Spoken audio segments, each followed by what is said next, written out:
जय हिंद दोस्तों, स्वागत है आपका कथा रंजन में। आज की कहानी का शीर्षक है नेताजी का चश्मा, जिसके लेखक हैं स्वयं प्रकाश जी। हालदार साहब को हर 15वें दिन कंपनी के काम के सिलसिले में उस कस्बे से गुजरना पड़ता था। कस्बा बहुत बड़ा नहीं था जिसे पक्का मकान कहा जा सके। वैसे कुछ ही मकान थे जिसे बाजार कहा जा सके। वैसा एक ही बाजार था। कस्बे में एक लड़कों का स्कूल, एक लड़कियों का स्कूल, एक सीमेंट का छोटा सा कारखाना, 2 ओपन एयर सिनेमा घर और एक ठो नगर पालिका थी। नगर पालिका थी तो कुछ न कुछ करती भी रहती थी। कभी कोई सड़क बनवा दी, कभी पक्की करवा दी, कभी कुछ पेशाब घर बनवा दिए, कभी कबूतरों की छतरी बनवा दी, तो कभी कवि सम्मेलन करवा दिए। इसी नगर पालिका के किसी उत्साही बोर्ड या प्रशासनिक अधिकारियों ने एक बार शहर के मुख्य बाजार के मुख्य चौराहे पर नेताजी सुभाष चंद्र बोस की एक संगमरमर की प्रतिमा लगवा दी। यह कहानी उसी प्रतिमा के बारे में है, बल्कि उसके एक छोटे से हिस्से के बारे में है। पूरी बात तो अब पता नहीं, लेकिन लगता है कि देश के अच्छे मूर्तिकारों की जानकारी नहीं होने और अच्छी मूर्ति की लागत अनुमान और उपलब्ध बजट से कहीं बहुत ज़्यादा होने के कारण काफ़ी समय ऊहापोह और चिट्ठी पत्री में बर्बाद हुआ होगा, और बोर्ड की शासनावधि समाप्त होने की घड़ियों में किसी स्थानीय कलाकार को ही अवसर देने का निर्णय किया गया होगा, और अंत में कस्बे के इकलौते हाई स्कूल के इकलौते ड्राइंग मास्टर, मान लीजिए मोतीलाल जी को ही यह काम सौंप दिया गया होगा, जो महीने भर में मूर्ति बनाकर पटक देने का विश्वास दिला रहे थे। जैसा कि कहा जा चुका है, मूर्ति संगमरमर की थी। टोपी की नाक से कोट के दूसरे बटन तक कोई 2 फुट ऊंची, जिसे कहते हैं बस्ट, और सुंदर थी। नेताजी सुंदर लग रहे थे, कुछ मासूम और कमसीन। फौजी वर्दी में मूर्ति को देखते ही दिल्ली चलो और तुम मुझे खून दो वगैरह याद आने लगते थे। इस दृष्टि से यह सफल और सराहनीय प्रयास था। केवल एक चीज़ की कसर थी जो देखते ही खटकती थी। नेताजी की आंखों पर चश्मा नहीं था। यानी चश्मा होता था, लेकिन संगमरमर का नहीं था। एक सामान्य और सचमुच चश्मे का चौड़ा काला फ्रेम मूर्ति को पहना दिया गया था। हालदार साहब जब पहली बार इस कस्बे से गुजरे और चौराहे पर पान खाने रुके, तभी उन्होंने इसे लक्षित किया और उनके चेहरे पर एक कौतुक भरी मुस्कान फैल गई। वाह भाई, यह आइडिया भी ठीक है। मूर्ति पत्थर की, लेकिन चश्मा रियल।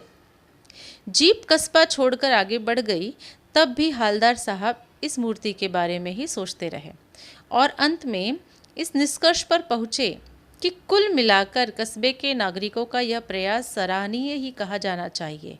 महत्व मूर्ति के रंग रूप या कद का नहीं, उस भावना का है। वरना तो देशभक्ति भी आजकल मजाक की चीज़ होती जा रही है। दूसरी बार जब हालदार साहब उधर से गुजरे तो उन्हें मूर्ति में कुछ अंतर दिखाई दिया। ध्यान से देखा तो पाया कि चश्मा दूसरा है।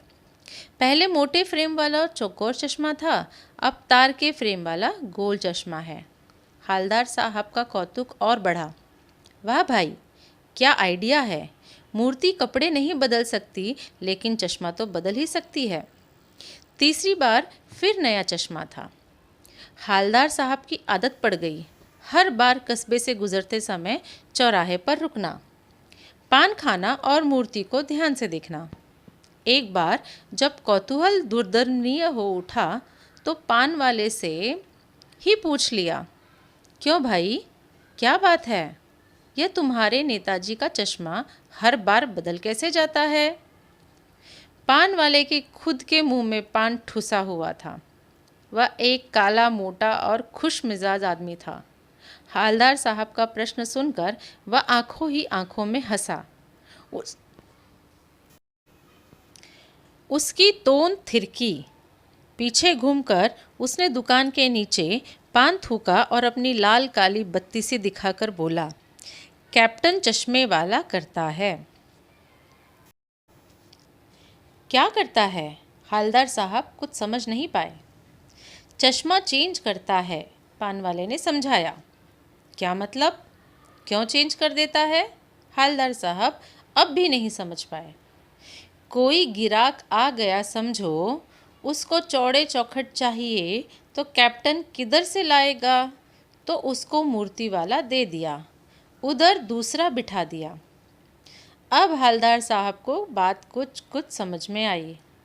एक चश्मे वाला है जिसका नाम कैप्टन है।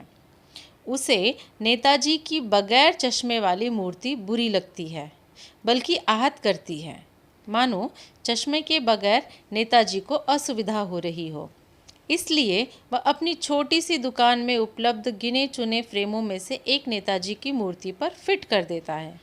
लेकिन जब कोई ग्राहक आता है और उसे वैसे ही फ्रेम की दरकार होती है जैसे मूर्ति पर लगा है, तो कैप्टन चश्मे वाला मूर्ति पर लगा फ्रेम संभवतः नेताजी से क्षमा मांगते हुए लाकर ग्राहक को दे देता है और बाद में नेताजी को दूसरा फ्रेम लौटा देता है।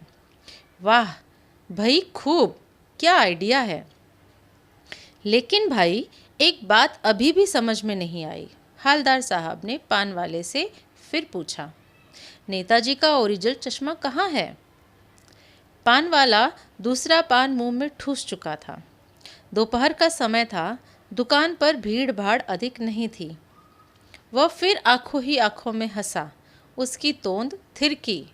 कत्थे की डंडी फेंक पीछे मुड़कर उसने नीचे पीक थूकी और मुस्कुराता हुआ बोला, मास्टर बनाना भूल गया। पान वाले के लिए यह एक मज़ेदार बात थी, लेकिन हालदार साहब के लिए चकित और द्रवित करने वाली। यानी वह ठीक ही सोच रहे थे।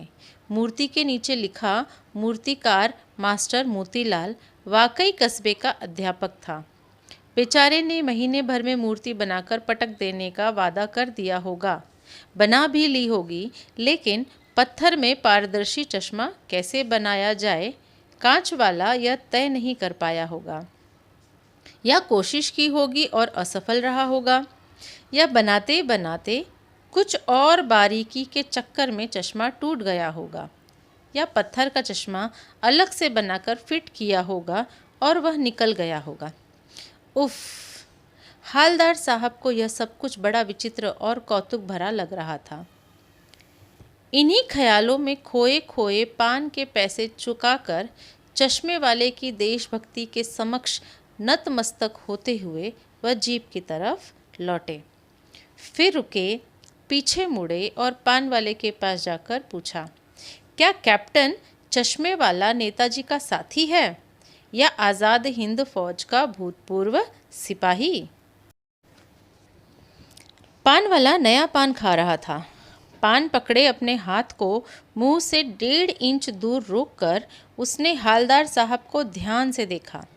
फिर अपनी लाल काली बत्ती सी दिखाई और मुस्कुराकर बोला, नहीं साहब, वो लंगड़ा क्या जाएगा फौज में, पागल है पागल। वो देखो, वो आ रहा है, आप उसी से बात कर लो, फ़ोटो वोटो छपवा दो कहीं पर। हालदार साहब को पान वाले द्वारा एक देशभक्त का इस तरह मजाक उड़ाया जाना अच्छा नहीं लगा। मुड़कर देखा तो अवाक रह गए। एक बेहद बूढ़ा मरियल सा लंगड़ा आदमी, सिर पर गांधी टोपी और आंखों पर काला चश्मा लगाए, एक हाथ में एक छोटी सी संदूकची और दूसरे हाथ में एक बांस पर टंगे हुए बहुत से चश्मे लिए, अभी अभी एक गली से निकला था और अब एक बंद दुकान के सहारे अपनी बांस टिका रहा था। तो इस बेचारे की दुकान भी नहीं, फेरी लगाता है। हालदार साहब चक्कर में पड़ गए। पूछना चाहते थे, इसे कैप्टन क्यों कहते हैं? क्या यही इसका वास्तविक नाम है? लेकिन पान वाले ने साफ बता दिया था कि अब वह इस बारे में और बात करने को तैयार नहीं है। ड्राइवर भी बेचैन हो रहा था, काम भी था। हालदार साहब जीप में बैठकर चले गए। 2 साल तक हालदार साहब अपने काम के सिलसिले में उस कस्बे से गुजरते रहे और नेताजी की मूर्ति में बदलते हुए चश्मे को देखते रहे।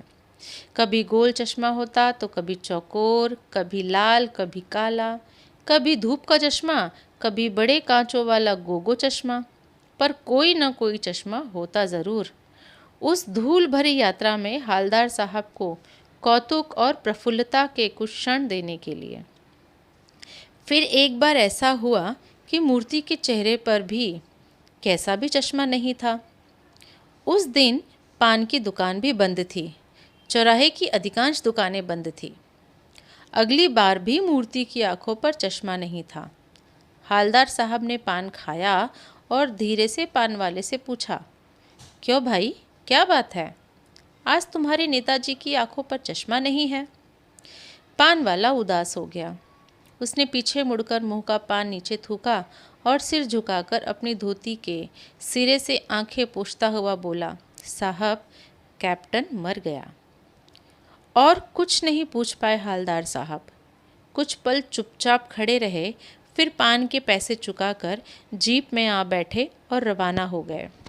बार बार सोचते, क्या होगा उस कौम का जो अपने देश की खातिर घर गृहस्थी, जवानी, जिंदगी सब कुछ होम कर देने वाले पर भी हंसती है और अपने लिए बिकने के मौके ढूंढती है। दुखी हो गए। 15 दिन बाद फिर उसी कस्बे से गुजरे।